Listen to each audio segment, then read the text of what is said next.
Si les parece, le contamos que uno de los éxitos de este programa es la máquina del tiempo, que hemos comprado con el sudor de nuestra frente. Solo acá. Solo acá. Pero la plumerearon esta semana porque a veces la dejan con telarañas. Sí, telarañas y cosas. No sé si serán arañas del pasado que vienen. Puede ser. Vamos a escucharlo a César Milstein y su relación con la religión. Me interesaba, digamos, el judaísmo como cosa cultural, como tradición cultural, teniendo un enorme respeto, digamos, por todas las tradiciones. En la Pascua judía, Pesach, por ejemplo, mi padre explicaba de qué se trataba el asunto, por qué venía, trataba de darle una explicación racional a toda la tradición religiosa judía. Y nosotros íbamos a la escuela a Yiddish para aprender el idioma Yiddish. Religión y ciencia. Vamos a empezar con esto, religión y ciencia, Conrado. Primero que lo escucho y aprendo. Ani Rotzel Alejet Levei Shimush. Mucha gente entenderá eso. Él dice que iba a un colegio con en Yiddish. Eso es permiso, quiero ir al baño. En Yiddish. Detente un ratito, ahora quédate. No me muevo. Pero no terminó de decirlo. Él habló de tradición cultural. Por ahí compartimos y de nuevo aprendo. Obvio que uno aprende de cualquier cosa que diga alguien como Milstein. Yo soy agnóstico, pero uno respeta las tradiciones culturales, católico, y en mi familia muy practicantes, gran parte de la familia, madre, hermana. Ahí comparto, si es que él era agnóstico, bueno, en el grupo científico una gran parte o mayoría son agnósticos. Religión y ciencia, no sé a dónde se pueden tocar, es nada más que hablar de lo que piensa cada uno, de lo que siente cada uno, y creo que pueden ir perfectamente en paralelo. Como tantas veces en la historia la religión opacó la ciencia. Muchas veces, obviamente, no en la historia reciente, pero en el pasado la opacó, la frenó, la retrasó, sin duda. Pero la diferencia por ahí, déjame marcar algo que creo que puede ser significativo, lo discuten filósofos modernos mucho, de ciencia no es que se puede discutir, se tiene que discutir. Y tuve un aprendizaje apasionante en Estados Unidos con la formación, en que el residente más joven, yo por ejemplo en aquella época, 24, 25, 28, 30 años, le podía discutir al jefe de la cátedra, que era un hombre mundialmente reconocido, en algún caso fue una persona que había una enfermedad con su nombre y vos le discutías de igual a igual. Eso era ciencia. Mientras que de religión... Sabiduría. Muchísima. Gigantes eran. Mientras que religión no se discute. De religión, de ideología, eso no se discute. Estamos hablando de algo grabado en el cerebro humano.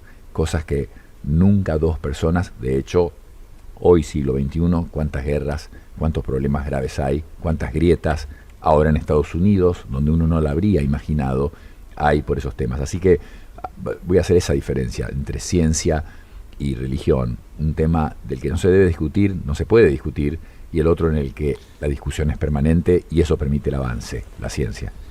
Dice Fernando Sabater que él no tiene problema con las religiones, tiene problema con los gerentes de las religiones, con los curas, con los sacerdotes. Carlos, religión y ciencia. Vos sabés que hay una antigua, lo que los griegos llamaban la episteme, que era la ciencia, y la pistis, que es la fe. Y para mí siempre me gustó un escrito de un filólogo inglés que se llama Comfort, muy famoso, también en la Universidad de Cambridge. Y antiguamente habían dos maneras de conocer la realidad en profundidad, o conocer los fundamentos de la realidad. Uno era la poesía, y el otro era los augurios, digamos. Ustedes saben que la palabra leer viene de tirar palitos en una piedra y según cómo caían, el augur trataba de encontrar el sentido, o miraba las estrellas, un astrólogo, o sea, tratar de encontrar una explicación mecánica, física de la realidad. Esa es la ciencia. Y la poesía era otra manera de interpretar la realidad, que tenía que ver con la actividad del chamán, que utilizaba palabras para captar el espíritu de las cosas y eso lo transmitía.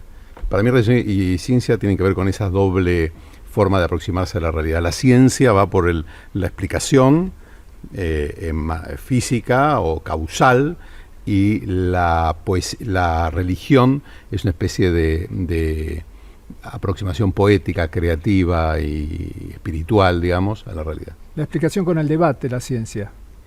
Bueno, el debate es una parte de también lo decían los griegos, ¿no? La dialéctica, digamos, evidentemente la parte es el origen del método científico, donde vos comparás hipótesis contra hechos, y ahí se va sacando una conclusión. Bueno, es un método adversativo, esencialmente, que desciende del método judicial griego. En los juicios, el defensor y el acusado se defendían frente a un jurado por un método de preguntas y respuestas.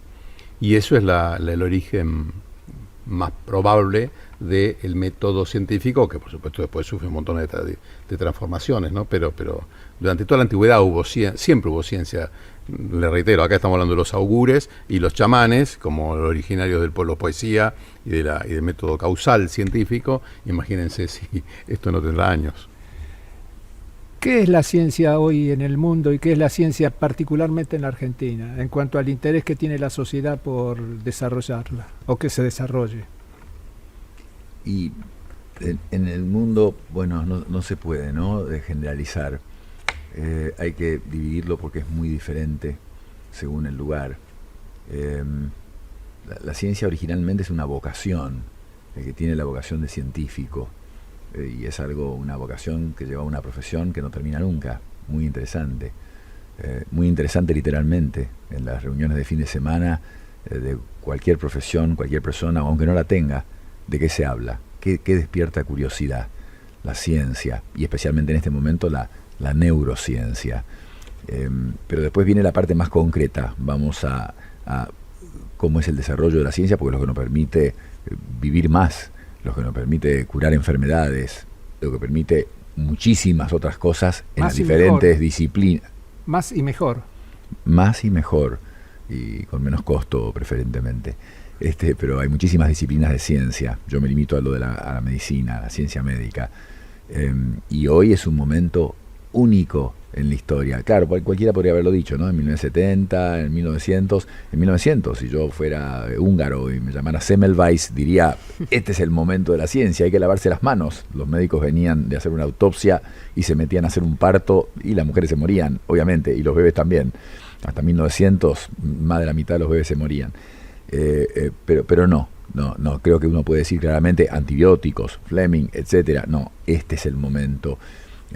Con la inteligencia artificial, noviembre de 2022 aparece la inteligencia artificial. Ya las revistas científicas tienen la revista convencional y la revista la misma con inteligencia artificial. Ya no la frase no es para apabullar. Se publican 500 trabajos de medicina con inteligencia artificial por día. No. La FDA, el organismo regulatorio de los Estados Unidos, ya ha aprobado más de 1000 dispositivos que tienen inteligencia artificial. O sea, no es algo para hablar como curiosidad o futuro, es el presente. Entonces, ha llegado para quedarse. Absolutamente. Siempre se usa la palabra revolución, que tiene sus connotaciones, pero revolucionado está el mundo. Apasionante que estemos viviendo nosotros este momento. Vivimos una versión con las vacunas en el COVID, en un año, vacunas, señores que en Alemania estaban trabajando un matrimonio en vacunas para el cáncer con el ARN. Y el marido le dice a la mujer, ahora con esta pandemia, ¿por qué no tratamos de hacer la vacuna, pero para la pandemia? Dejémoslo del cáncer por un tiempo. Y así se aliaron con Pfizer y el resto es historia. Pero no es solamente en eso, enfermedades que no tenían cura, que causan la muerte, y ahora tienen tratamientos con genética. Podemos editar los genes. Y cierro, hace falta plata para eso. Hace falta inversión. Y la Argentina invierte alrededor, menos les diría, de 0,4% del PBI. Pero no termina ahí la frase, porque si de repente invirtiera Israel, 3% del PBI en ciencia, para investigación, para investigar y desarrollar ciencia, se necesita dinero. Y ese número es el número mágico. Pero no es suficiente eso, porque yo dije la palabra invertir. Cuidado, Hay países que pueden destinar 2, 3, 5 o lo que sea por ciento del PBI a la investigación y al desarrollo de la ciencia, y no va a ser inversión, va a ser gasto, pues son los países con el balde agujereado, en que en lo que sea que hagan, el agua sale por los agujeros, se pierde en el camino y no está el resultado. Los premios Nobel de Economía que acaban de anunciar, Estados Unidos la mayoría, Medicina la mayoría de Estados Unidos es el país con más premios Nobel del mundo. Por supuesto que uno ve la nacionalidad donde nacieron, la mayoría no nacieron en Estados Unidos, pero algo hay de orden, disciplina, más allá de la lista de defectos que uno pueda enumerar, de orden, de disciplina y del gasto dirigido. Sí, instituciones se llaman, irrespetables, gobernabilidad. Al contrario, mientras peores ciertos resultados, más vemos lo fuerte que es la gobernabilidad de las instituciones de ese país. Pero bueno, ciencia hoy, eso es lo que diría, hay que invertir, es un momento único en la historia de la humanidad. Carlos. Vos sabés que lo interesante de Milstein es el ambiente donde él se educó en la Argentina y comenzó a trabajar, ¿no? Esa primera mitad del siglo XX inaugurada por los grandes médicos que se formaron en los finales del XIX. O sea, vos pensás que Argentina tiene con el doctor Güemes la primer cirugía filmada del mundo, con el doctor Agote nada más y nada menos que la invención de lo que hizo posible las transfusiones de sangre en el planeta. Y después viene Usai, ese genio increíble, ¿no? Se graduó de farmacéutico a los 17 años, de médico a los 21, o sea, una lumbrera. Y eso generó un momento donde hay muchos para nombrar, pero ahí es donde se genera el Milstein, ahí es donde se genera el Eluard, ahí es donde se genera Eduardo de Robertis, ahí es donde se genera Braun Menéndez, ahí es donde se genera Stoppani, ahí es donde sale Tacchini. Es decir, Argentina tuvo, y ahí es donde se forma Favaloro también, Argentina tuvo 3 premios Nobel, pero la realidad es que de mínima podría haber tenido 5, porque Eduardo de Robertis descubre la vesícula sináptica y es un pionero mundialmente reconocido en lo que es la microscopía electrónica de América Latina, indudable, el número 1. O el caso de Braun Menéndez describe nada más y nada menos que el mecanismo por el cual el riñón regula la hipertensión arterial con la angiotensina. La realidad es que, digamos, cuando los países son grandes, obviamente tienen grandes sistemas científicos. Cuando los países se van achicando sus sistemas científicos. Argentina en el año 2000 publicaba 5 veces más que Brasil per cápita papers en revistas científicas, hoy publica 5 veces menos. Y hoy en día la UBA, que es la única universidad de América Latina que tiene 3 premios Nobel, y como dije recién, podría haber tenido 5, pero de mínima, y si no lo contamos a René Favaloro, ¿no? que es otro, estudió en La Plata, no es hoy la primera universidad de medicina de América Latina. Está en quinto o octavo lugar, depende del ranking que uno vea. Y eso te está mostrando el freno que hubo a la ciencia. Vamos a decirle a la gente que se preguntará qué tendrá que ver McCartney, Ringo Starr, Mick Jagger y Mozart, que es la música que nos va a acompañar, y en un ratito vamos a explicarle por qué nos acompaña esa música hoy. Half of what I say is meaningless, but I say it just to reach you, Julia. Julia, Julia, ocean child calls me, so I sing the song of love, Julia.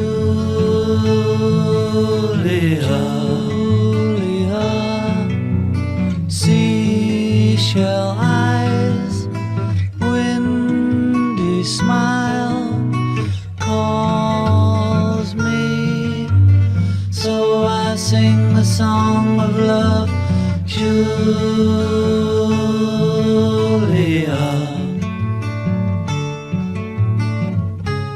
Her hair a floating sky is shimmering, glimmering in the sun.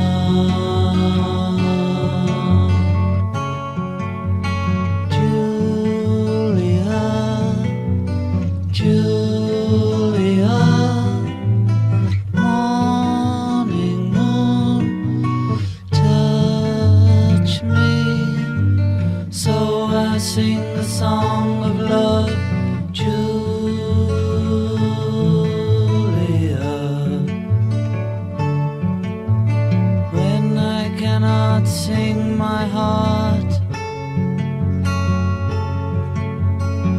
I can only speak my mind, Julia,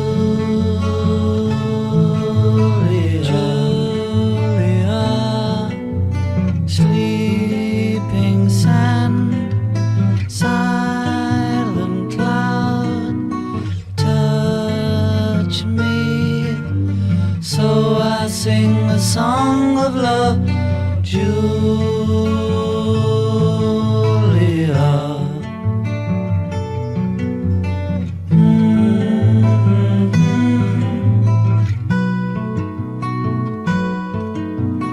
Calls me, so I sing a song of love for Julia,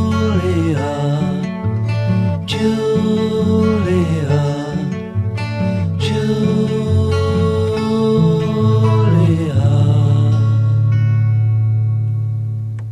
Ahí estábamos disfrutando de la música con Julia, los Beatles, en esta noche de Club de Fans. Esto que estás oyendo ya no soy yo. Es el eco del eco. Mientras seguimos esta noche hablando con Corrado Stoll y Carlos Regazzoni, vamos a la música que tiene que ver con el programa científico que estamos desarrollando esta noche en el Club de Fans. Vamos a César Milstein. Era una ciudad muy tranquila, muy provinciana, ¿no? Uno podía hacer cualquier cosa, travesuras, y nunca pasaba nada. Y jugábamos en la calle muy a menudo.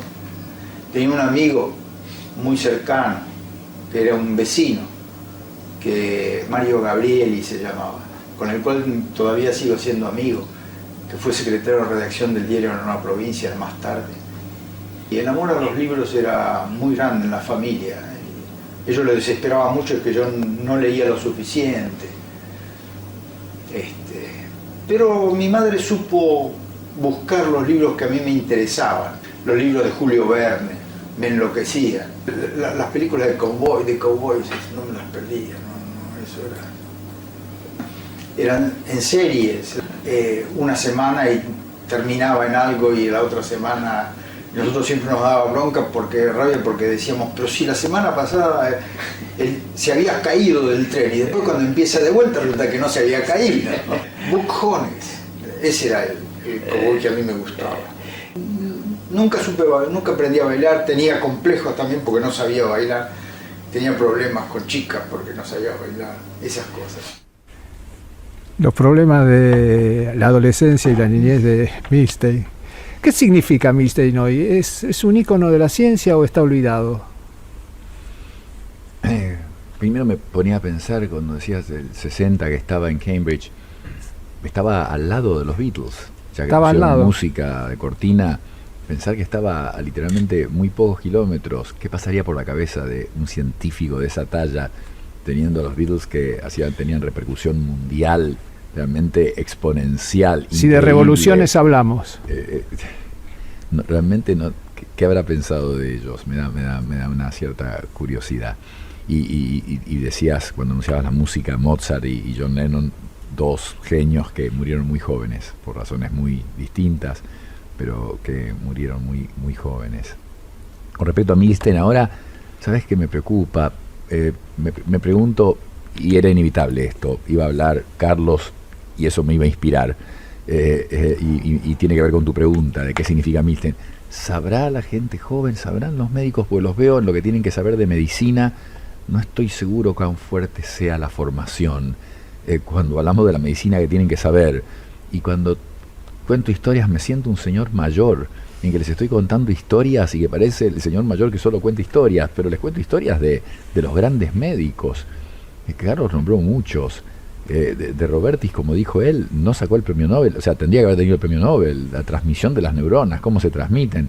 David Sabatini, un científico que está en Estados Unidos, siempre trabajó en Estados Unidos, un grande.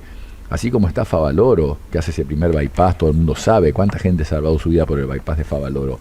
Está Parodi, que inventa un stent, eso que se pone en el corazón, pero uno para poner en el abdomen, en la arteria grande del cuerpo, en la aorta, y evita así una cirugía que era complicadísima.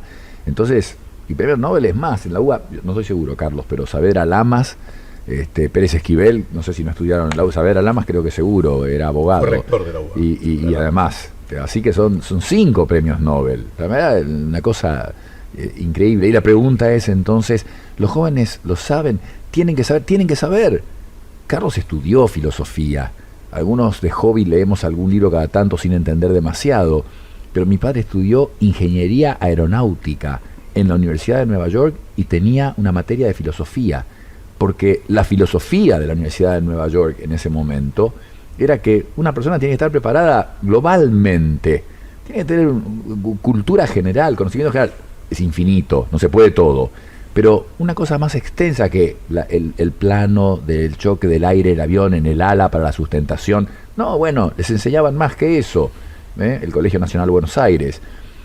Cierro con otra cosa que dijo Carlos, que creo que es fundamental de lo que ha pasado en la Argentina, y lo comparaba a Brasil.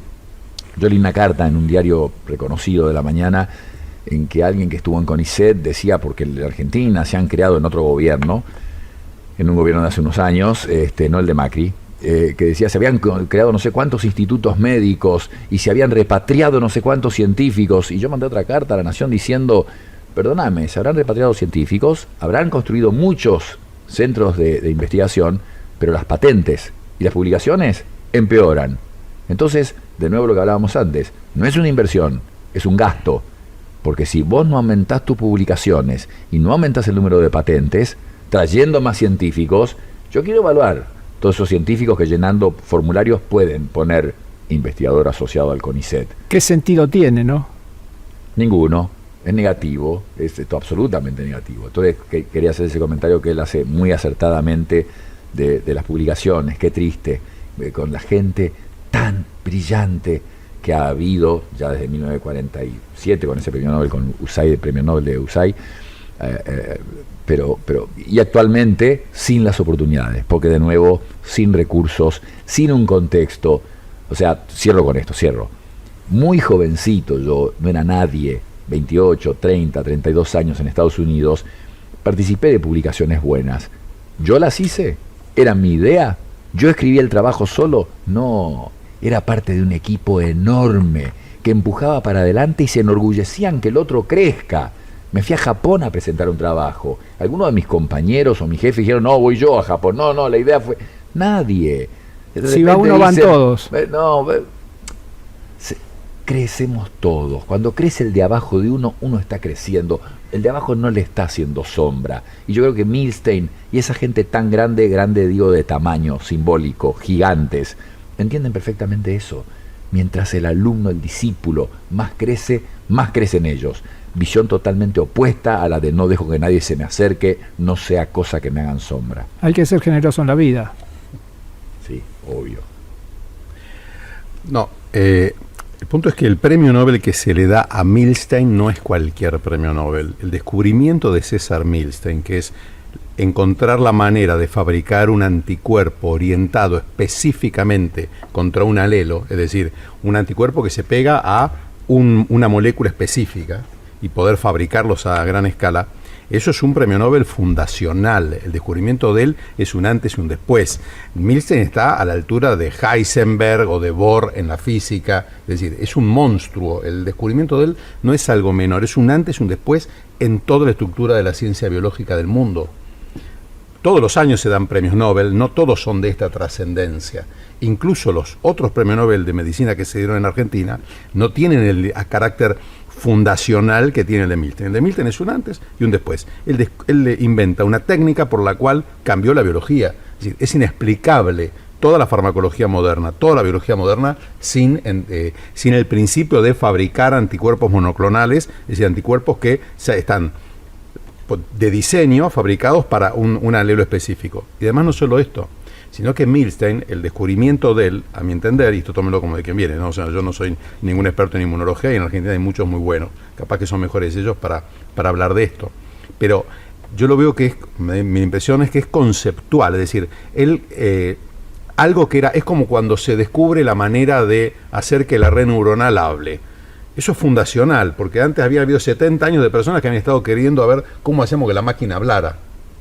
Bueno, hacía mucho tiempo que la ciencia estaba buscando esta especie de bisturí nanoscópico, ¿no? Microscópico, para lograr modificar la biología. Cuando él lo descubre, es como Watson y Crick cuando descubren la estructura del ADN. Es un hallazgo, es un cambio de paradigma en la ciencia. Y en términos prácticos, ¿qué significa? ¿Qué enfermedades se pueden combatir? ¿Qué, en términos prácticos, ¿Cuáles no? Preguntale. Claro. ¿Cuáles no se pueden? ¿Cuáles no se pueden? Ay, lo que dice Conrado. Hay gente más idónea que yo para hablar de eso, ¿no? Pero yo lo que les digo es, un anticuerpo es una pequeña molécula. Una molécula es un pedacito de materia, es como una maquinita chiquitita que no se puede ver con muy pocos instrumentos se puede llegar a tener una representación de cómo es, que se pega a otra. Entonces el anticuerpo es esa molécula que se pega a otra. El anticuerpo lo fabrica una célula y esa célula genera mucho de ese material, que la ventaja que tiene es que es específicamente para pegarse a algo. Si yo agarro agua ahora, la endulzo, le pongo mucho azúcar y la tiro en la mesa, el agua se pega en la mesa. La tiro sobre el escritorio, sobre la pantalla del televisor, se pega en la pantalla del televisor, de manera inespecífica. En cambio, el anticuerpo elige pegarse específicamente a el terrón de azúcar, específicamente a la punta de mi pelo, y otro anticuerpo puede penetrarse a la mitad de mi pelo. Con eso yo puedo ponerle... Es precisión. Claro, la precisión más grande que uno puede imaginar, prácticamente. Entonces, por lo menos con sentido biológico. Hay precisiones más grandes, pero ya son químicas, no importa la diferencia. Entonces, lo que digo es, ¿vos qué podés hacer con eso? Bueno, tenés un pequeño misil, que por ejemplo le pones una partícula que emite una señal y automáticamente vas a diagnosticar dónde hay terrones de azúcar, específicamente. Vos podés tener como dice Milton, vos tenés una ensalada con lechuga, con crema chantilly, la metáfora que él usa. Bueno, vas a tener un anticuerpo que se va a pegar y te va a decir solo si hay aceitunas.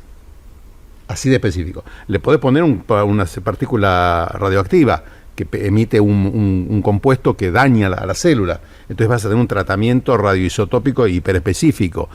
Podés poner, miren, es inabarcable la cantidad de cosas que puede hacer. Lo que sí es que antes yo tenía una mediación entre la estructura básica molecular del mundo viviente y mi capacidad de acción. Con el anticuerpo monoclonal yo voy derecho, viejo, a eso. El antecedente inmediato que había era la vacuna. Porque la vacuna era una tecnología para fabricar anticuerpos orientados contra un microorganismo con bastante direccionamiento.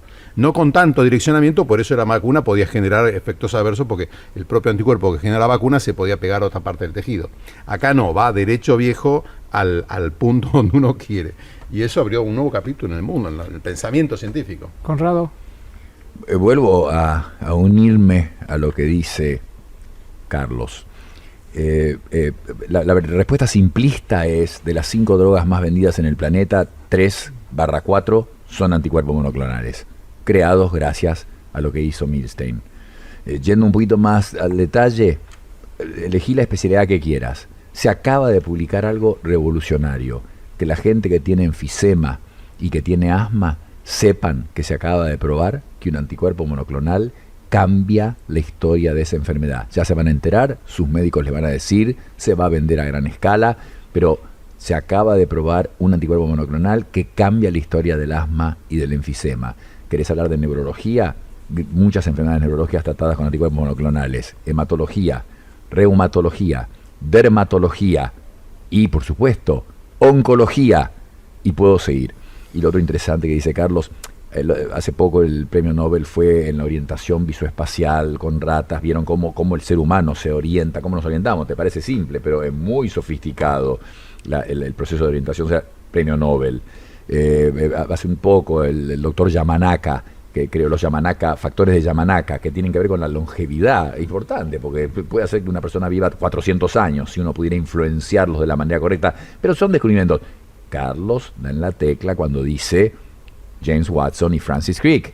En 1953, esos dos señores, que en la casa de uno de ellos había una escalera en caracol, el otro, de repente mirando la escalera, dice, pará, la estructura del ADN por ahí es una doble hélice que se enrosca en sí misma. Ese fue Watson. Ganaron el premio Nobel por eso. Lo curioso, interesante, primero que es lo que dice Carlos, hay premios Nobel y premios Nobel. Ese es revolución de la historia del mundo, entender cómo era el ADN. Y James Watson tenía 23 años cuando hizo eso. Crick era su jefe, 41 años. Watson, que aún vive, tenía 23 años cuando hace el descubrimiento, los dos juntos, de la estructura del ADN. Y una cosa importante también para los que escriben trabajos científicos que tienen 15 páginas en una revista, es una carilla y media. El trabajo que describió la estructura del ADN fue una carilla y media y era la llave, como dijo Obama, la llave a la vida. Les contaba antes que habíamos elegido McCartney, a Ringo, a Mick Jagger y a Mozart porque ayudan a bajar la presión. ¿Cómo es? Sí, bueno, lo que hacemos nosotros es bajar la presión. Tenemos un tema personal, porque hacemos longevidad, prevención vascular, y la presión arterial probablemente es el factor de riesgo que más mata en el planeta, o sea, principal causa de infarto de miocardio, de ACV y de demencia, que son las principales causas de muerte y que son 90% prevenibles. Entonces la hipertensión arterial es un enemigo. Tocas ahí, me tocas una beta de fuerte respuesta. Hay que tratarla a cualquier costo, y es verdad, hay música que baja la presión arterial y no tiene que ser música clásica necesariamente. Yo no puedo hacer nada sin música, pero es interesante que cuando trabajo puedo escuchar cualquier cosa, y escucho Metallica, que es heavy metal, y Pink Floyd, y música más actual por mis hijos, pero por ahí para la revisión final de un libro o de un artículo, ya voy a lo clásico, a Peer Gynt, Grieg, por ejemplo. Lo mismo pasaba en los quirófanos. En Estados Unidos, me acuerdo, según el tipo de operación o el momento de la operación, había música clásica. Se musicalizaba la operación. Sí. Y cirujano famoso, había un tal Llaneta, que es autor de la operación de Llaneta, que logra curar la neuralgia del trigémino, por ejemplo, una cosa muy dolorosa.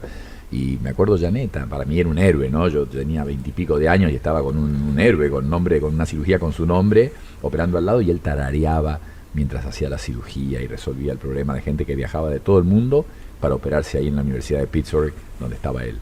Los mitos, me acuerdo del trigémino y el doctor Azuero. Contalo, por favor, así me entero yo y lo cuento. En los años 20, de la década del 20 al 30, un médico español decía que con el toque del trigémino se solucionaba el problema del trigémino, que era una aguja muy aguda que se ponía entre las cejas. Y fue auspiciado por el diario La Razón en Argentina. Y fue y volvió hasta que empezaron a llover, como era lógico, los juicios, las denuncias, y Azuero se tuvo que ir y no volvió nunca más. Pero un chamán. Un chamán. Yo les decía antes lo de la música, que está bien explicado por Conrado. Ahora vamos a escuchar a Roberto Goyeneche, que no sé qué tiene que ver con lo que... vamos a ver. Vamos a ver qué tiene que... Si baja la presión, Roberto Goyeneche.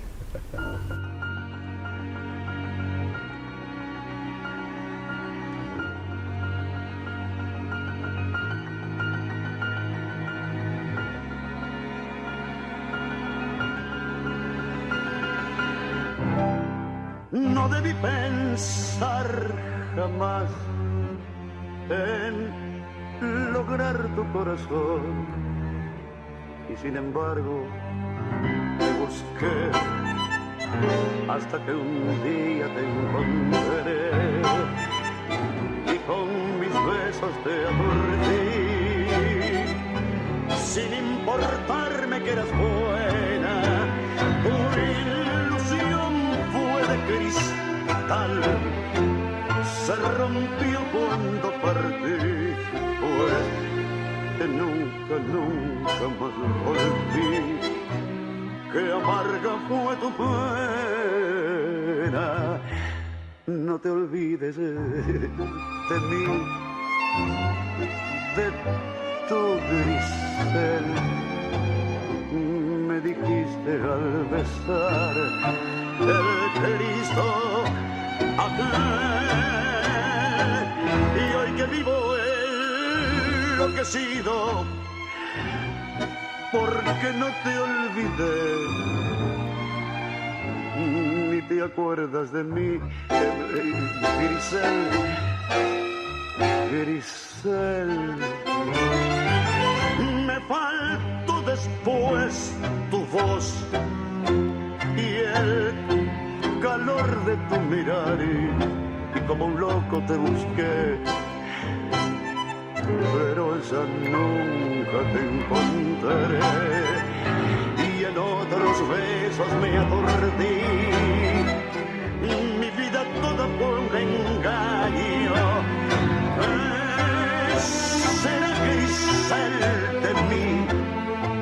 se cumplió la ley de Dios, porque sus culpas ya pagó. Quien te hizo tanto daño, no te olvides de mí, de tu Grisel. Me dijiste al besar el Cristo aquel, y hoy que vivo enloquecido, porque no te olvidé, ni te acuerdas de mí, Grisel, Grisel. Ahí estaba el polaco Roberto Goyeneche y esta versión que hacía de Grisel. Vamos a escuchar en el túnel del tiempo a Milstein y su experiencia como estudiante. Yo no decía que iba a ser científico. Que yo si ellos me preguntaban qué iba a hacer cuando ser un grande, yo no decía que quería ser científico. Pero yo quería estudiar una carrera biológica, química biológica. Está bien, era una carrera como cualquier otra. Yo estaba en el último año del colegio secundario, lo hice en Buenos Aires. Y debido a que entré muy tarde, no podía entrar, no tenía lugar en las escuelas del Estado. Tuve que ir a una escuela privada, que era una escuela muy mala, muy mala. Donde la gente iba más que nada a recibir el título y los profesores sabían que, en fin, pagaban para que los profesores les pongan buenas notas. En el fondo ese era el arreglo. Pero eso me permitía a mí hacer el curso de ingreso y evitar perder un año para entrar a la universidad. Y fue por eso que fui. Y en realidad yo trabajaba mucho más para estudiar para el curso de ingreso que para el colegio secundario. Y lo que recuerdo es que fue el periodo en que fue la liberación de París. Cuando empezó ya estaban acerca de por el 44, ¿no? Si yo fui al colegio, yo estaba de lo más encantado, ¿no? Y fue al colegio con una banderita francesa y me obligaron a sacármela a medio de las patadas, ¿no? Eso es un recuerdo que todavía lo tengo, un recuerdo malo. Y había una buena proporción de chicos que realmente eran pro-nazis, ¿no? Pro-alemanes. Tenía clara su vocación, ¿eh? Sí, y recién pensaba, bueno, hace pensar muchas cosas, pero lo que pensaba es qué suerte que se decidió por eso, ¿no? Podría haber, ahí está la mariposa, la teoría del caos, podría haber hecho cualquier otra cosa y no estaríamos haciendo este programa, no, por ejemplo. Bueno, sí, no sé nosotros cuatro, pero mucha gente no estaría hoy en el planeta. Así que, bueno, qué suerte que siguió esa vocación y se recibió y hizo todo lo que hizo. Y el destino, por algo, terminó en Cambridge, porque con toda su capacidad, quizás, aunque lo hubieran acá apoyado y dado todo lo que se podía dar, quizás no era lo suficiente para hacer esas investigaciones y lograr lo que él logró en otro lugar que sí tenía los recursos, al Reino Unido. Lo que dice de la banderita francesa también me gusta, y la crítica que tuvo, porque mi padre, él nació unos pocos años antes que mi padre, que vive, y mi padre iba a un colegio alemán en la primaria, y mi abuelo lo sacó, mi abuelo era periodista, lo sacó porque los chicos de la secundaria cantaban canciones del partido nazi, y hacían el saludo nazi, acá en Buenos Aires, en un colegio alemán. Pero mi abuelo lo sacó y lo puso en otro colegio alemán, pero que se había asegurado de que no tenía nada de política, ideología o lo que fuera. Le gustaba, era germanófilo, evidentemente no de la versión de los 40, de ahí habla alemán mi padre, pero sí me alegra lo de la vocación, y también hace pensar en uno la vocación. Y yo pienso, yo no tenía personalmente mucha idea.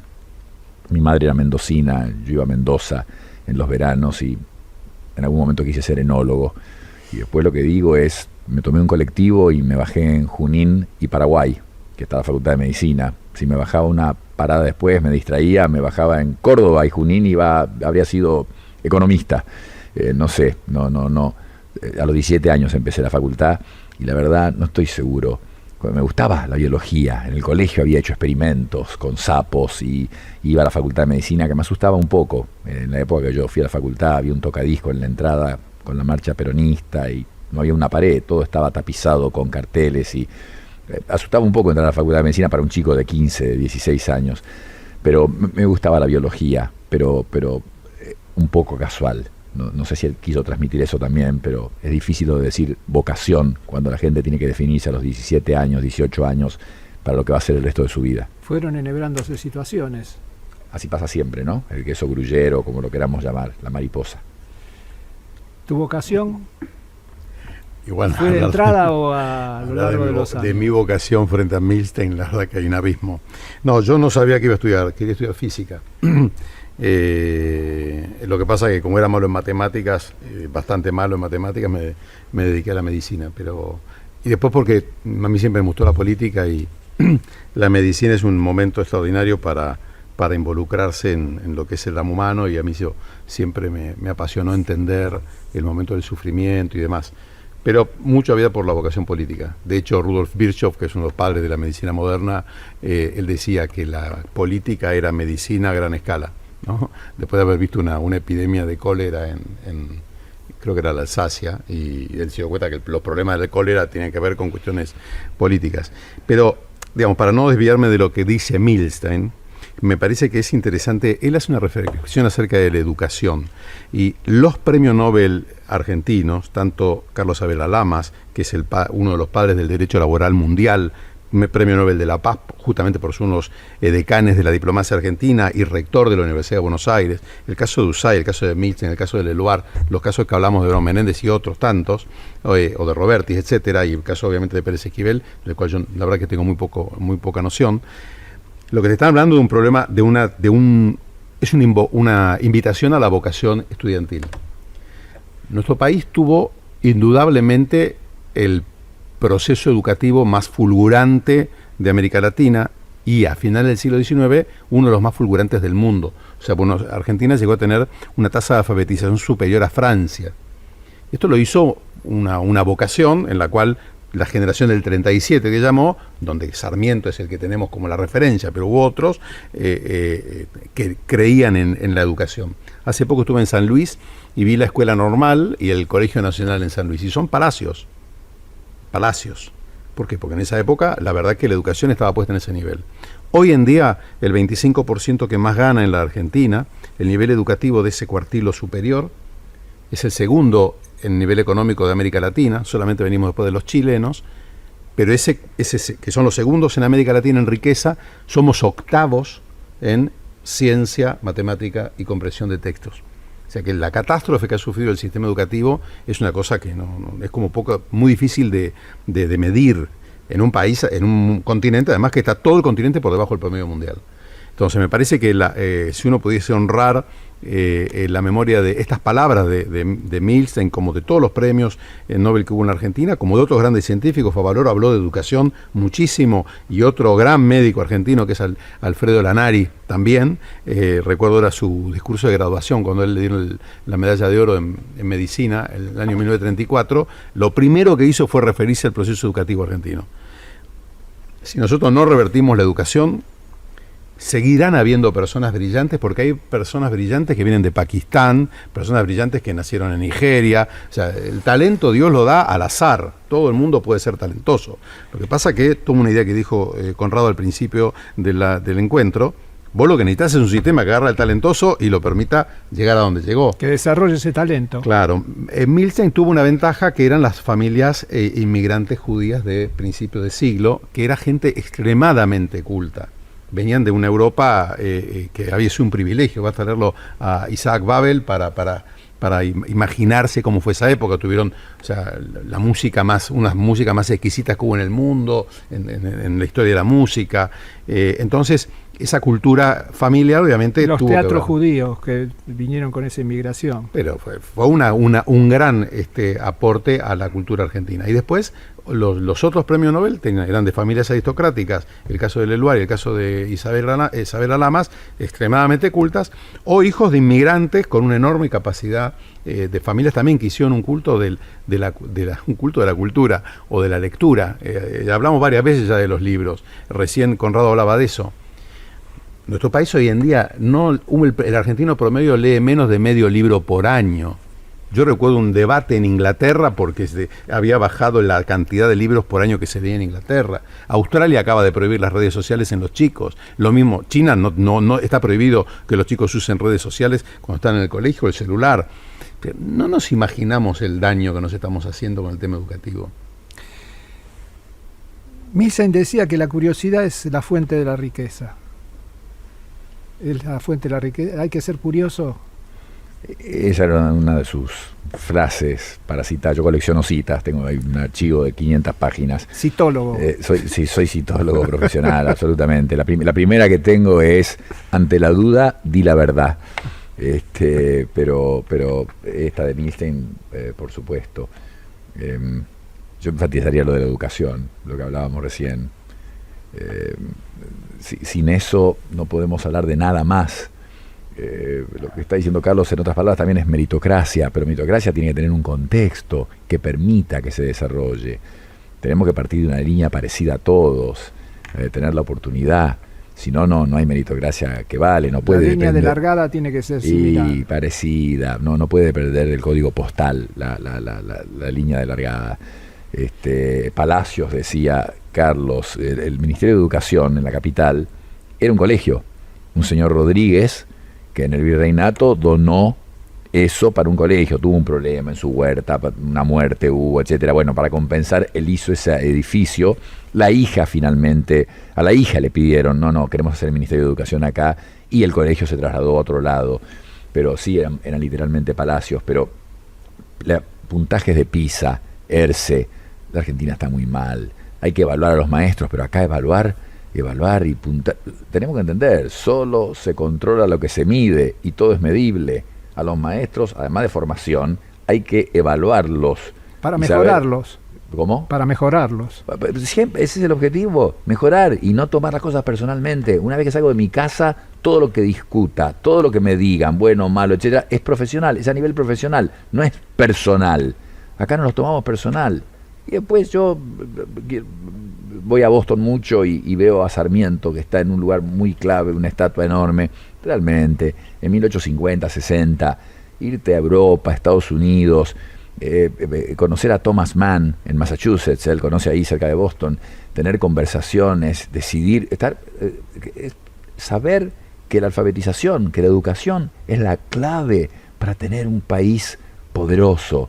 Lo tenía clarísimo. Más allá de la historia de las maestras, si vinieron, cómo le fue a las maestras, es un detalle, pero que la educación es una prioridad y que no se la estamos dando en este momento en nuestro país, y Milstein nos enseña la importancia de eso, no hay duda. Y perdóname, curiosidad, estás hablando con dos médicos, curiosidad es el segundo nombre que tenemos los dos, Carlos curiosidad, Conrado curiosidad.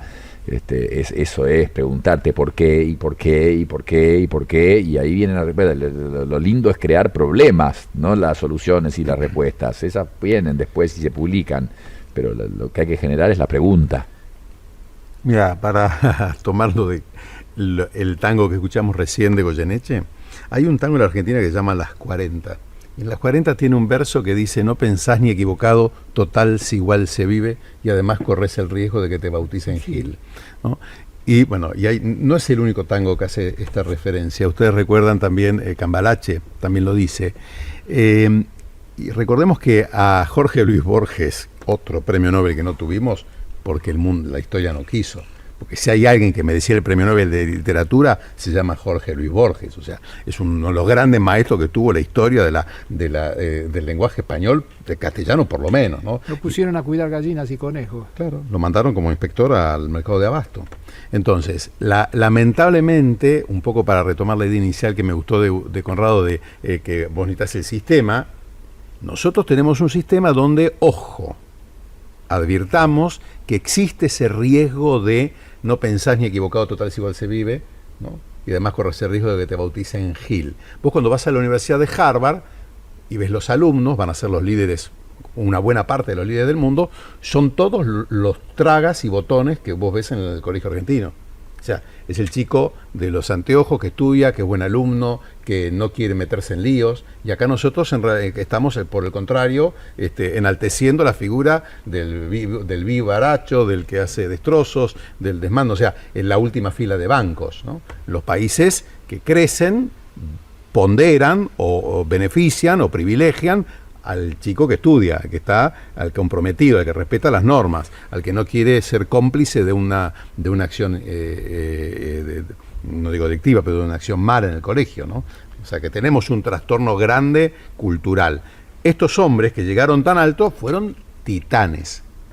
O sea, para la cultura argentina, nuestros Nobel, nuestros grandes prohombres fueron titanes. Y el último gran ejemplo que tenemos es el de René Favaloro, que era indudable que su fundación tenía que ser lo que él había soñado. Y termina pidiendo por favor que le paguen lo que debían en un sistema de obras sociales completamente corrupto. Es decir, yo quiero imaginar lo que pasaría por el espíritu de semejante médico, donde lo aplaudían 30.000 cardiólogos en el Congreso de Cardiología más importante del mundo, y teniendo que discutir con un tránfuga que venía a ver qué manguito sacaba del pago de una obra social, ¿no? Hacemos una pausa y seguimos con Carlos Regazzoni y Conrado Stoll.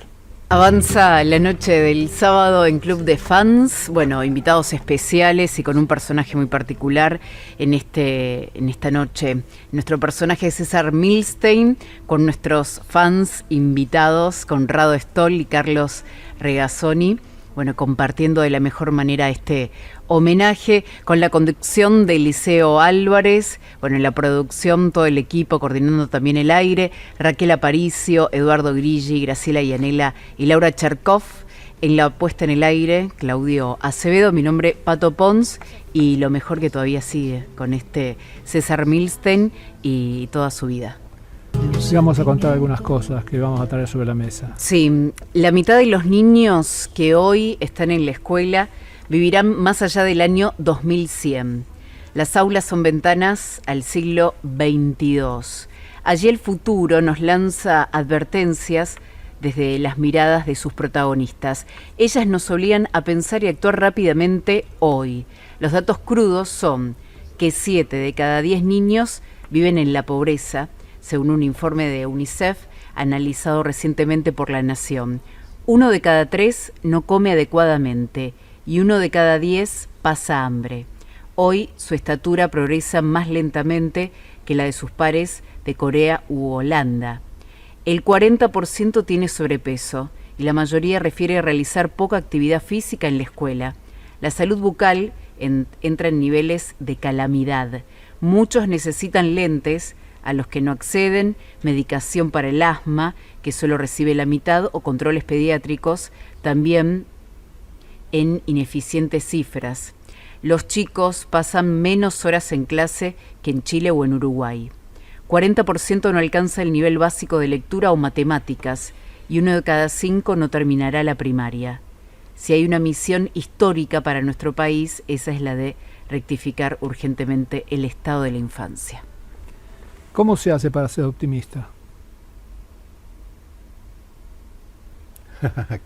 Poniendo manos a la obra. No, el optimismo es después de una actitud. O sea, es optimista el que hace, el que quiere liderar, el que tiene una pasión. O sea, no hay no hay un misterio. A veces no hace falta creer que la gente sea optimista, o esperar uno con uno mismo terminar de ser optimista. Frente a estos datos, digo, ¿no? Ahora, grandes genios de la humanidad fueron grandes pesimistas también, y fueron gente con tristeza, con melancolía. Es decir, la cantidad de problemas mentales que ha sufrido la genialidad humana es enorme. De hecho, hay un libro hermoso de un español que se llama Vallejo Nájera, que se llama Locos Egregios.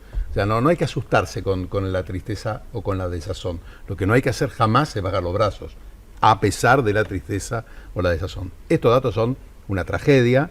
El tema de la estatura para mí es como el dato más indudable que existe. Hace 100 años el varón de 18 años, que es la estatura más alta de la especie humana, era 5 centímetros más alto que el coreano y 7 centímetros más bajo que el holandés. El holandés es el más alto del mundo. Hoy, el varón de 18 años en la Argentina tiene medio centímetro más bajo que el coreano y 9 menos que el holandés. Y ahí eso no se puede explicar ni por flujos migratorios, por nada. Solo se explica por traumas de la infancia y mala nutrición. Cuando decimos que hay 7 cada 10 chicos que está bajo la línea de pobreza, esos chicos no toman medio litro de leche fluida por día, no comen 4 huevos por semana y no comen medio kilo de carne por semana. Y eso es definitivo. O sea, es una deuda que o la tratamos de cambiar ahora o la pagamos durante todo el siglo XXI. Porque justamente vos vas a la escuela, la mitad de esos chicos va a festejar el año nuevo 2100. Esos chicos, de ahí es de donde en 30 años sale el próximo presidente argentino. Esa es la ley de la vida.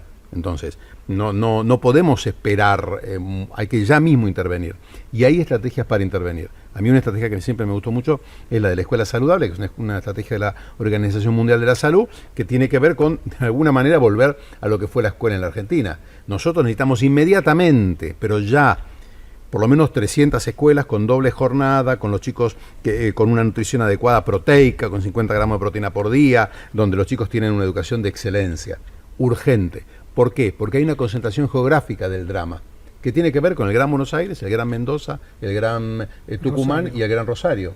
Entonces, estamos hablando de algo que lo tenemos al alcance de la mano. Y el tema de la salud bucal no es menor. Argentina hoy en día tiene uno de los problemas de salud bucal, el problema de salud bucal más grave de América Latina. A los 20 años uno ya no va a tener nuevos dientes. O sea, la dentadura de los 20 años es definitiva. Bueno, hay un 4% de los chicos de 20 años que tiene 20 o menos dientes. Nosotros tenemos 32. Los dientes la única manera de tener nuevos dientes es o con un implante, para lo cual tenés que tener encía. La encía se atrofió, con lo cual el implante no va, con lo cual necesitas la dentadura postiza. Si vos tuvieran que tener 20 dientes, todos los chicos del conurbano bonaerense, hoy habría que hacer 3 millones de implantes. Ahora, cuando hay retracción gingival, eso cambia el aspecto de la cara también.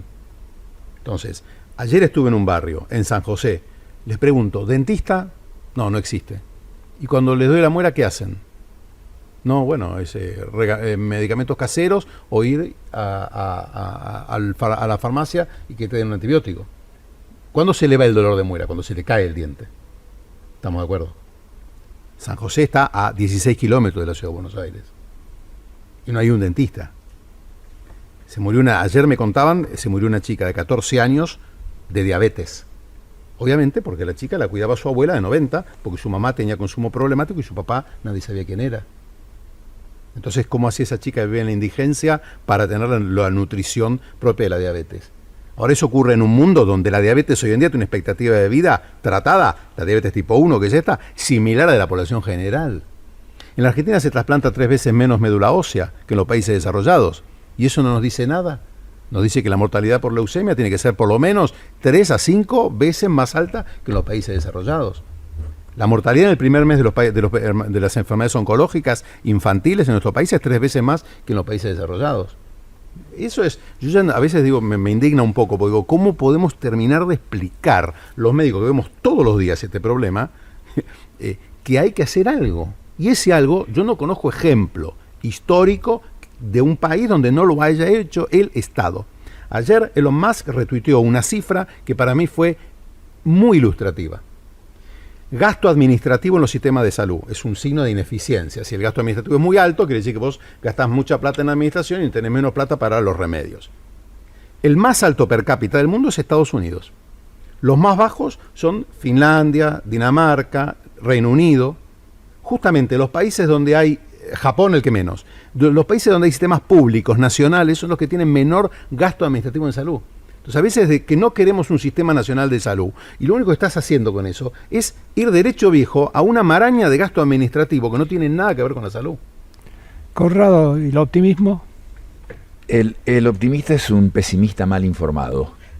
Así dice una frase. Muy buena. Pero todo esto y política, se puede hablar de vuelta mencionando a Favaloro. Y si Favaloro hubiese nacido en Estados Unidos, y habría sido Denton Cooley o DeBakey, 2 cardiocirujanos que vivieron muchísimo tiempo, que crearon la escuela de cardiocirugía mundial, fueron venerados, casi como dioses, eran vecinos, se peleaban muchísimo entre ellos, porque los dos estaban en Houston, pero se peleaban bien entre ellos, eran egos gigantescos, tuvieron la mala suerte de coincidir, ¿no?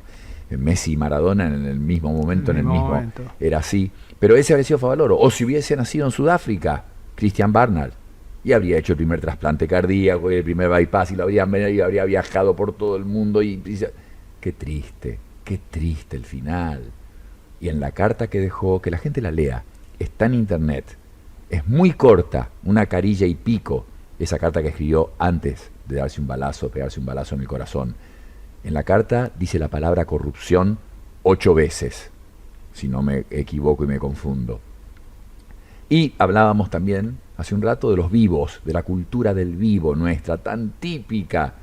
Y es fundamental diferenciar, porque mucha gente confunde y dice qué inteligente esta persona. No, es vivo. En la política hay muchísimos con oficio vivos. La diferencia entre vivo e inteligente, que quede clara. El vivo es el que encuentra soluciones espectaculares a los problemas en los que la gente inteligente no se mete. Entonces la diferencia es enorme. Y el problema es hablar de la tragedia esta de los chicos y también de los grandes, que se mueren inútilmente. Nuestra unidad de ACB en el Sanatorio Güemes le da promedio de admisión de internación es 62 años. En el mundo de alto ingreso es 73, 74.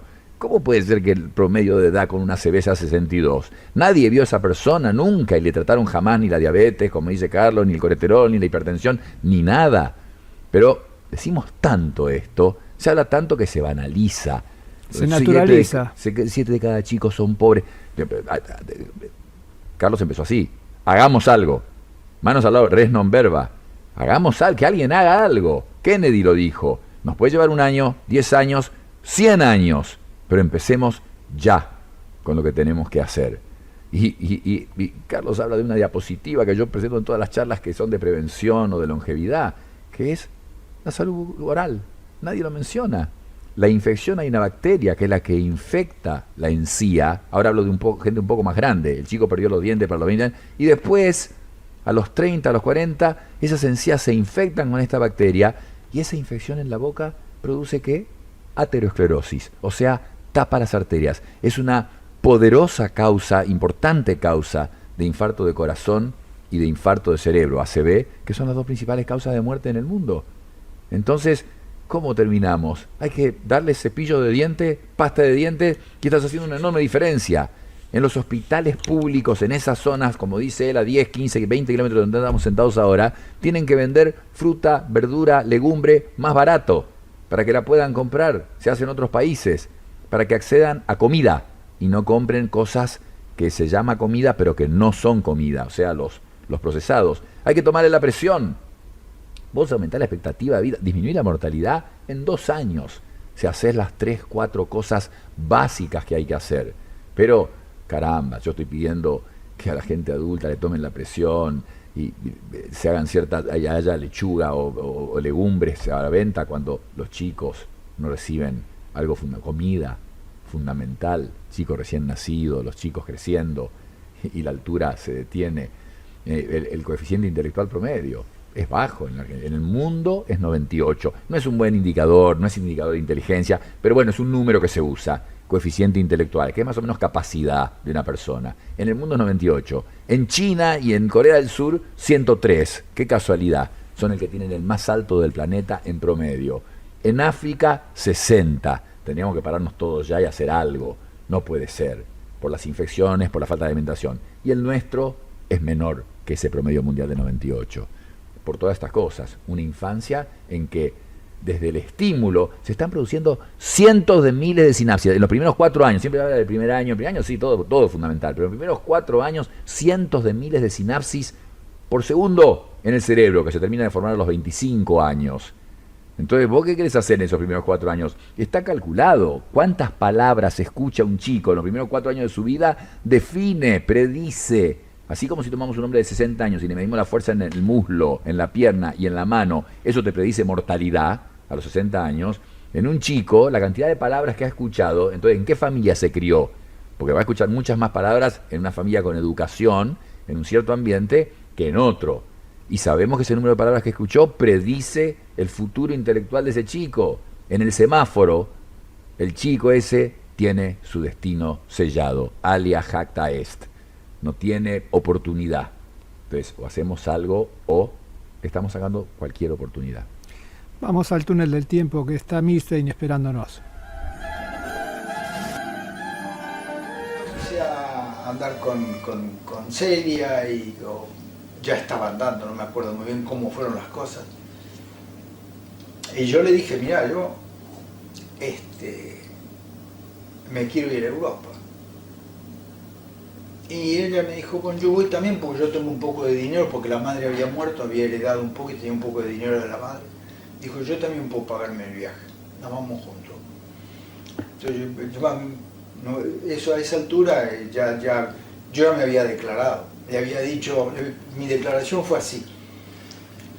Le pregunté si le gustaba cocinar y me dijo una vez así, andando por la calle, ¿no?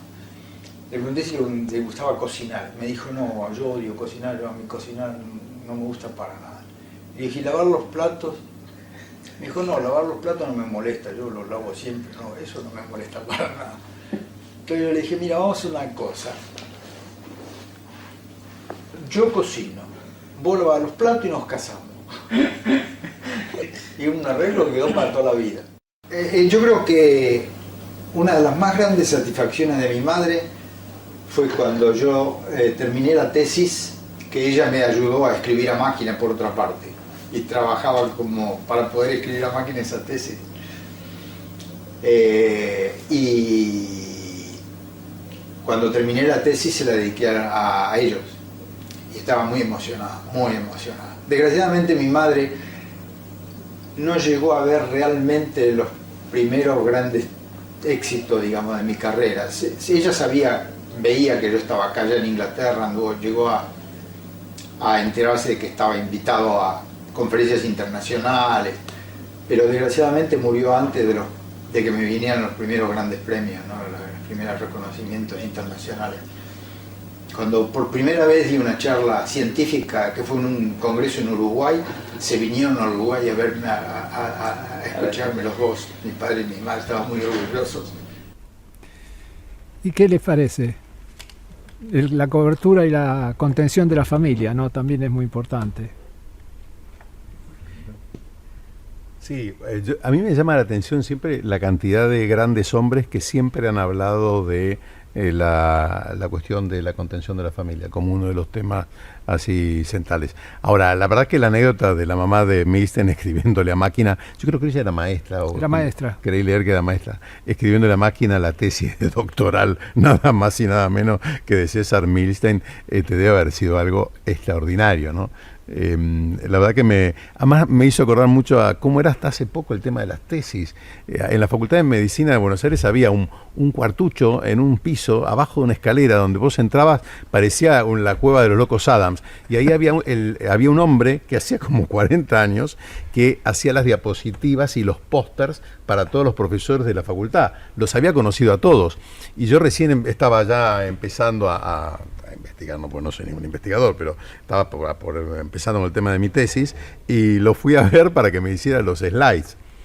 Recién empezaba o sea, yo ya tenía mi computadora, pero la verdad que PowerPoint y eso todavía no.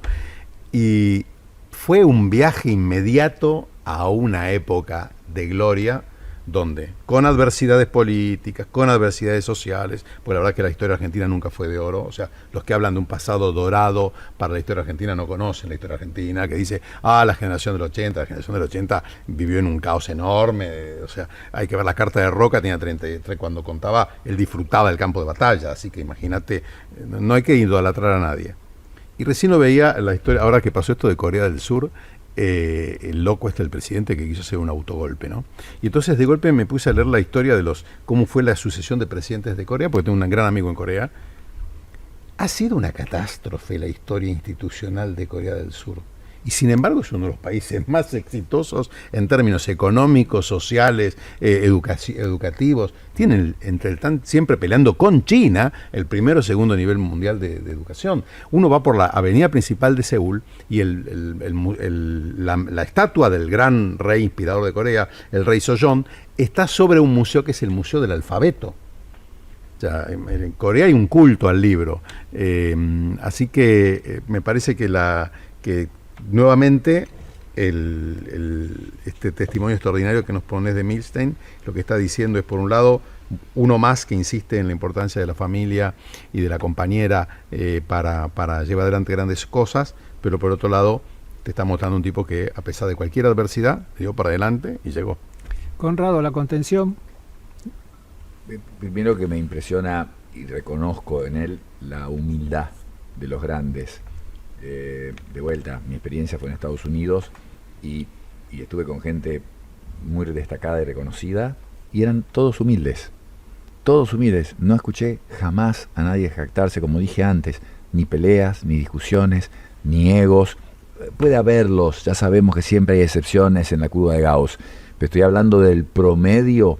Mi impresión es de gente muy, muy, muy grande, mental, intelectualmente, científicamente, y con mucha humildad, como él, que está contando y dice los premios internacionales, y cuando vine a Uruguay y di la conferencia, me vinieron a escuchar. Favaloro era un poco así también. Tienen esa tranquilidad de no estar pensando o perdiendo el tiempo. De saber que saben. Bueno, qué bueno lo que decís, qué bueno, porque ese es un punto clave. Mucha gente no sabe lo que no sabe. Entonces hablan, dan clase, levantan el dedito, te están dando clase y te das cuenta. Hay un estudio apasionante de 2 psicólogos, Dunning y Kruger, sobre la mediocridad. Hicieron un estudio psicológico para ver a la gente mediocre. Y la conclusión, no importa el experimento, pero la conclusión es que los mediocres tienen 2 problemas. Uno es que son mediocres y el segundo problema es que no tienen la capacidad cerebral cognitiva para reconocer que son mediocres. Entonces son esa gente que te habla, que te dice, que te cuenta su teoría, su vida, no escuchan, se ríen de sus chistes y no se dan cuenta que vos te estás dando vergüenza ajena porque son mediocres. Y está estudiado científicamente el problema que tienen. Pero vos dijiste la contención crítica, y en la latina es una de las mejores del mundo. Porque el año pasado en el New York Times se escribió un artículo sobre la amistad y la conclusión es, los norteamericanos, podés incluir canadienses, una leve diferencia, pero norteamericanos, no tienen amigos, es el vecino. La mitad de mi familia son norteamericanos, algunos ni han venido acá, ni hablan castellano, y no tienen amigos, el amigo es el vecino. Se mudan mucho, pero no existe eso de mi compañero de la primaria, de la secundaria, de la facultad, de la vida, de lo que sea, de donde sea la relación, del club. A encontrarnos a tomar un café para hablar de la vida. Para hablar de nada. Siempre es la cosa formal, protocolar, arreglada. Y hay un estudio, ya lleva 80 años, el famoso estudio de Harvard, que lo que mostró es, comparando chicos de un barrio pobre en Boston y los chicos que estudiaban en Harvard, bueno, a priori vos dirías fácilmente y rápido, los que estudiaron en Harvard fueron más felices y les fue mejor y todo. No, cuando vos ves el resultado del estudio que lleva 80 años y que los revisaban cada 2 años, de los que empezaron 800 quedan pocos por la edad, pero incluyeron a las mujeres, a los hijos, entonces hay como 2000 en estudio todavía. Y la conclusión obvia es que la gente que tuvo mayor expectativa de vida y más felicidad en todas las escalas que se evaluaron son los que tenían más relaciones familiares, fuerte relación familiar y social, sociabilizar, lejos del aislamiento social, lejos de la soledad. Esos fueron los más felices, los que más vivieron. Así que contención es todo, y acá tenés un científico que de última se fue a vivir a Cambridge solo, muy lejos, en una época que no era tan fácil. Hoy es más fácil viajar. 4.000 millones de personas viajan en avión por año, hoy. En esa época no era así, y aparte caro. Pero él está destacando eso, hablando de sus padres. Vamos a escuchar más Milstein y contando su experiencia en el Malbrán.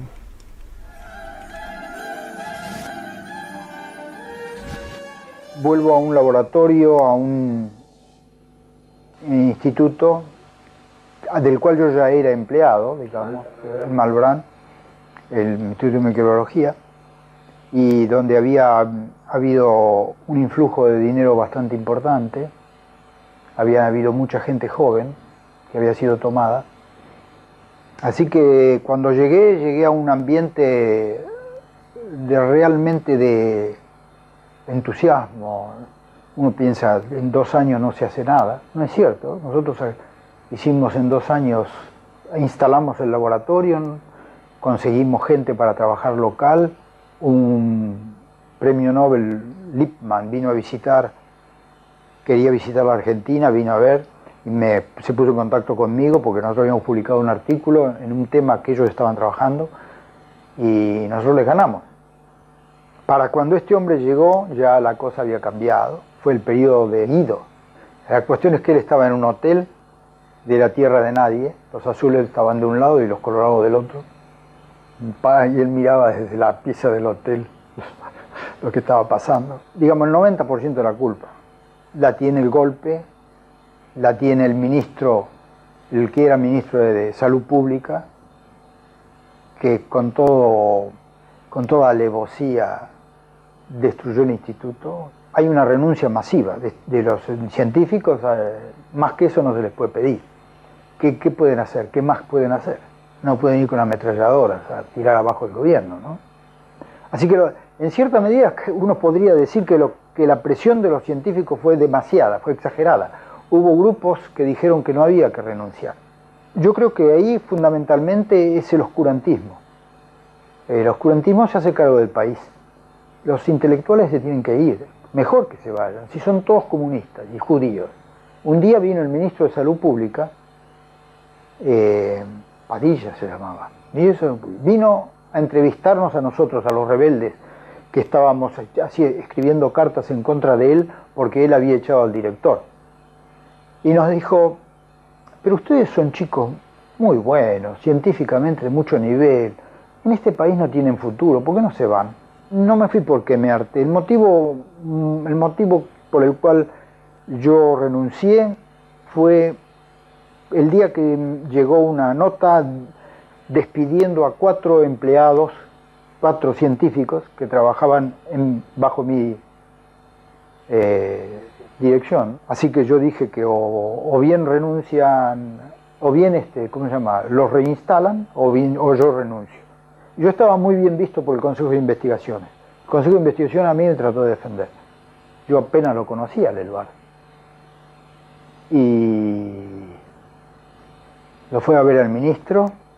El ministro lo hizo esperar 40 minutos para recibirlo. Después le dijo que no hay nada que hacer. Entonces yo me volví a mi casa, escribí una carta a Sanger, con el cual yo había tenido ya relación. Le dije, ¿puedo volver a Cambridge? A la semana recibí una carta de vuelta diciendo a los 15 días, sí, tenés un puesto, acá está el contrato, y me volví. Pese a todo, logró seguir en la vida profesional y tomo un poco lo de Conrado. Si no hubiese sido esa genialidad del ministro de Salud que le pidió que se fuera, tal vez Milstein no hubiese llegado a donde fue. Sí, bueno, imposible el famoso ¿y qué habría pasado si? No se puede especular, pero qué triste.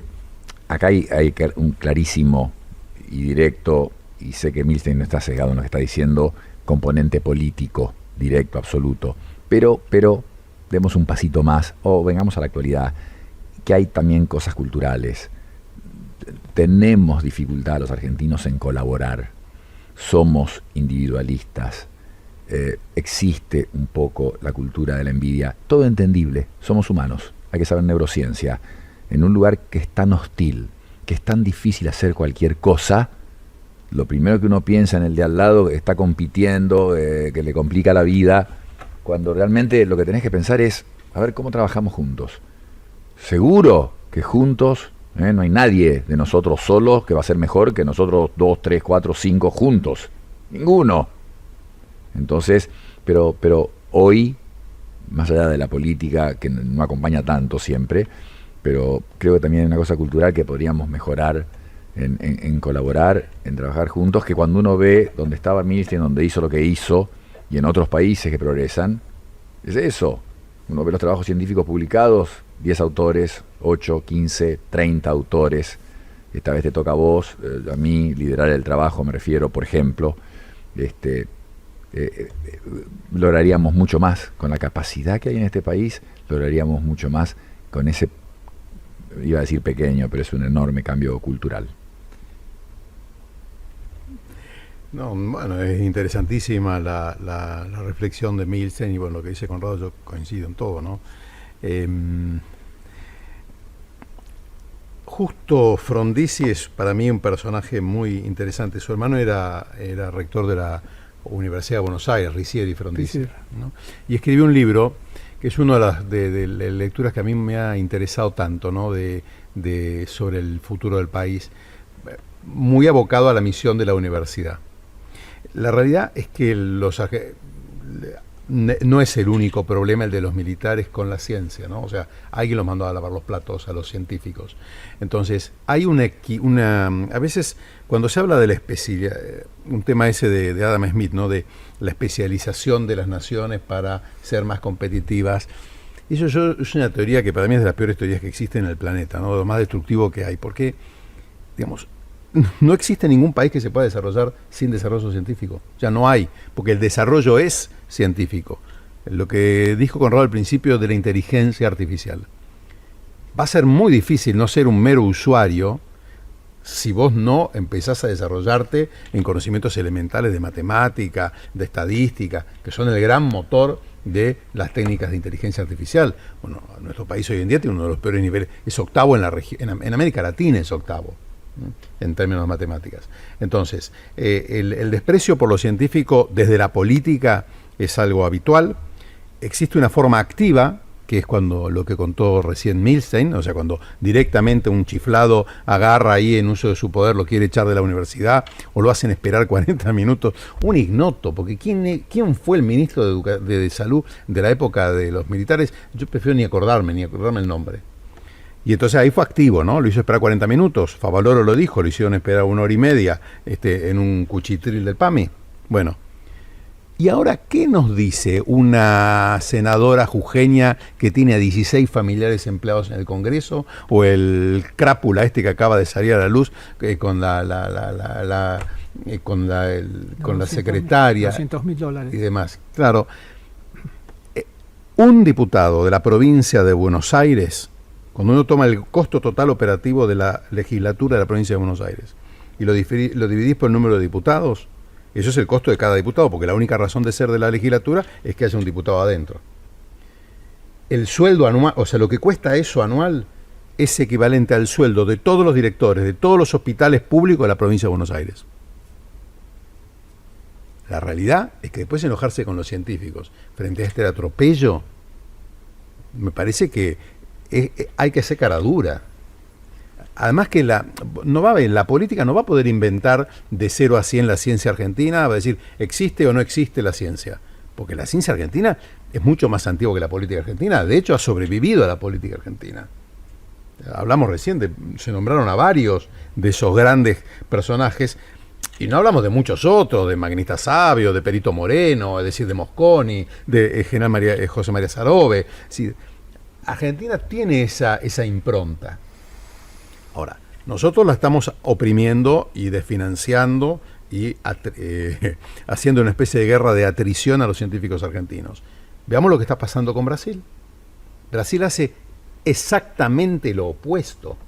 Acaba de poner un nuevo plan de tantos que tiene para el desarrollo científico. Basta ver el Fiocruz y el Butantan. Son contemporáneos de cómo nació acá el Malbrán. Y el Malbrán lo tenía Negroni, tenía un par de super científicos de principios del siglo XX que fueron pioneros. O sea, realmente hablaban de igual a igual con cualquier científico del mundo. Bueno, mira lo que está hoy el Malbrán y mira lo que es el Fiocruz o el Butantan. Y ahí te vas a dar cuenta de lo que está pasando lo que pasó con la política argentina. Vamos a la música y después nos vas a explicar, Conrado, las cosas que no se sabían de la tragedia de los Andes. Primero iba a cerrar el capítulo previo que hablamos de educación, de salud, política. Falta el orden de la ley, el rule of law, como dicen en inglés. Eso es fundamental. El diputado con los parientes, el que se lleva la plata que no es de él o de ella. Es fundamental que la justicia funcione. Es todo simultáneo, no podemos decir la educación es lo más importante, la salud es lo más importante, todo es crítico, acompañado por un sistema de justicia que funcione. Pero vamos a Nando Parrado. El accidente fue el choque de ese avión en 1972 contra la cordillera, cae el avión, eran 45 personas, sobreviven algunos heridos, finalmente hay 16 sobrevivientes que son chicos, muy jovencitos. Yo escuché a Parrado contar la historia, la cuenta por todo el mundo, todo el tiempo, pues realmente una historia de inspiración, una historia que combina tragedia, digo metafóricamente, milagro o coincidencias increíbles. Es un evento que si se repite las veces que sea, no sobrevive nadie. Fue un caso único, pero ¿cuál es la visión? Cuando escuché la primera vez a Parrado, digo, no puede estar vivo. No puede estar vivo. Si él estuvo en coma 3 días y lo dieron por muerto y lo tiraron con los muertos en la entrada del fuselaje, expuesto a frío, etcétera. ¿Cómo puede estar vivo? Por hacer neurociencia o dentro de la neurología, lo que se llama neurointensivismo, que es la terapia intensiva de neurología, el resumen es este. En el momento del choque, su asiento se despega, era la última fila que quedó en el pedazo de fuselaje que patinó por la nieve y se frenó. De hecho, en su fila no sobrevivió nadie. Su madre, su hermana, su íntimo amigo, todos murieron. Se desprende el asiento, se golpea contra el aluminio del fuselaje y eso le fractura la cabeza. Le hicimos una tomografía computada, palpándole la cabeza nada más se nota que fractura, y en su libro, el que escribió él, cuenta cómo él palpaba los fragmentos de hueso. Al fracturarse el cráneo, que es nuestro casco que protege el cerebro, se fractura y eso permite que el cerebro inflamado por un golpe pueda expandirse hacia afuera. Si el cráneo está intacto, cuando uno tiene un accidente grave con un golpe grave en la cabeza, la inflamación del cerebro no puede salir a ningún lado y se aprieta a sí mismo y la persona se muere. Entonces, al romperse el hueso, y hoy hacemos una cirugía en que sacamos el cráneo para que se pueda descomprimir el cerebro, pero se inventó después eso. En 1972, la fractura permitió que se descomprima ese cerebro inflamado por el golpe. Lo dan por muerto, lo ponen con otros muertos y durante 3 días está expuesto a temperaturas de 0, -10, -15 grados. La hipotermia, la baja temperatura, hace que las neuronas consuman menos oxígeno. Entonces, hace que puedan vivir más. El chiquito que sacan del lago helado en Canadá después de 1 hora de estar abajo del agua y sobrevive. ¿Por qué? Por eso, por la protección que el frío da a las neuronas. Por estar dado por muerto no le dan agua, obviamente. Y al estar a casi 4.000 metros, la altura deshidrata. Entonces, la restricción del agua, porque no le dan, y la deshidratación propia de la altura hacen que el cerebro no se inflame. En la terapia intensiva le damos menos líquido a esas personas con el traumatismo o con el ACV para restringir la inflamación del cerebro. No estás contribuyendo al no darle agua. Por último, estaba en coma, dormido. La gente se acuerda del coma inducido. Su amigo Panchito en la misma fila se golpeó mucho, pero quedó despierto, delirando, alucinando, agitado, excitado y murió. ¿Por qué? Porque le está dando triple trabajo a las neuronas al estar despierto.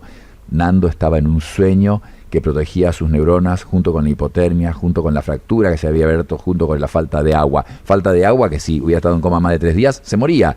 El ser humano no puede vivir más de 3 días sin agua. Entonces todo fue una concatenación de eventos por la naturaleza y la casualidad que le salvaron la vida con un tratamiento que se empezó a aplicar en el neurointensivismo, en la medicina, en los años 90, a partir de los años 90, esto pasó espontáneamente en la naturaleza en 1972, él se despierta al 3er día, se recupera perfectamente y es el que dice, me voy de acá, voy a buscar ayuda, para Navidad los voy a llevar a todos a casa, prefiero morir tratando de vivir, caminando, porque todos le decían, si te vas de acá, Nando, te vas a morir, hay que subir primero esa montaña, tenía 5.000 metros la que estaba enfrente y del otro lado estaba Chile y ahí creían que estaba la salvación, pero nada más que no estaba a 3 días de caminata como pensaban, estaba a 10 días de caminata, 50 kilómetros, de 2 chicos que nunca habían estado en una montaña, Nando Parrado y Roberto Canessa, sin ninguna experiencia de montañismo, sin guantes, poniéndose 3 jeans, botines de rugby y 3 buzos, lograron hacer y así encontraron al arriero que buscó a la policía, los helicópteros y el resto de la historia, que es la historia de supervivencia más contada en la historia de la humanidad. Evidentemente, hablamos hace un rato de optimismo. Gente que profundamente fue optimista durante el resto de su vida a partir de esto, supongo. Totalmente, y Nando lo dice. Yo era muy prudente, cuidadoso en Uruguay y en un momento me dije en la montaña, si sobrevivo a esto, voy a aumentar la adrenalina en mi vida. De hecho, ha corrido carreras de autos y ha tenido, sin imprudencia, pero cambió su vida y historia de la edad que tenían, no eran chicos, 19 a 24 años, había uno de 30 y pico, uno solo, pero además todos de 19 a 24, eso también creo que ayudó a salvarlos, esa sensación de inmortalidad de la juventud, ahí la aplicaron, somos inmortales, no nos vamos a morir acá, vamos a sobrevivir. Entonces toda la historia que se dice de resiliencia humana, de la fortaleza del ser humano, bueno, está condensada en esta historia, Por eso la trascendencia que ha tenido, increíble, y que sigue teniendo. Escucharlo lo puedes escuchar 20 veces, contar la historia a Nando, te vas a emocionar las 20 veces, porque cada persona, por supuesto, tiene adentro suyo ese potencial de ser humano, de perseverancia y de recuperación y de vida y de optimismo y de esperanza. ¿Qué significa ser longevo hoy? Debe ser muy distinto a ser longevo hace 25, 30, 40, 50 años. Y cuando el Kaiser puso la edad de jubilación, la puso a los 60 años, a los 65 años, y la expectativa de vida era 40 y pico, o sea, esto es muy reciente, la expectativa de vida ha aumentado muchísimo. Durante decenas de miles de años era 30, 40 años, para el 1900, 40, 50 años, en 1960 era alrededor de 60, 60 y pico cortos.